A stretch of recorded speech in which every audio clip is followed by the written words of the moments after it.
பேதாசுதன் பரிஸ்டாவின் பெயராலே ஆமேன். மரியே வாழ்க. இன்றைய வார்த்தை அழியாத மாசற்ற ஒளியாத உரிமை பேரும் உங்களுக்கென விண்ணுலகில் வைக்கப்பட்டுள்ளது. We look forward to possessing the rich blessings that God keeps for His people. He keeps them for you in heaven, where they cannot decay or spoil or fade away. 1 பேதுரு அதிகாரம் 1 வசனம் 4. விண்ணுலக வாழ்வு ஒன்று உண்டு என்று நாம் விசுவசித்தோம் என்றால் மண்ணுலகில் நாம் தூய்மையாக வாழுவோம்.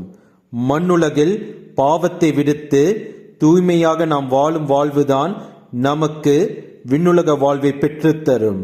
விண்ணுலக வாழ்வை நாம் குறிக்கோளாக வைத்தோம் என்றால் இந்த மண்ணுலக வாழ்வில் பெருமை, பேராசை, காமம், பொறாமை, பெருந்தீனி, சினம் மற்றும் சோம்பல் போன்ற கொடிய பாவங்களை நாம் செய்ய பயப்படுவோம்.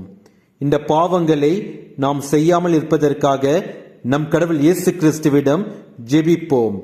இதுவரை செய்த பாவத்திற்காக பரிகாரமாக இனிமேல் பாவம் செய்யாமல் தூய வாழ்வு வாழ்வதன் மூலம் நாம் அதற்கு பரிகாரம் செய்வோம்.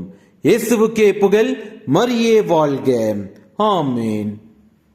மேலொரு வாழ்வு உண்டு என்று எம்மேலும் துன்பத்தை மறக்கின்றோம். மேலொரு வாழ்வு உண்டு என்று எம்மேலும் துன்பத்தை மறக்கின்றோம்.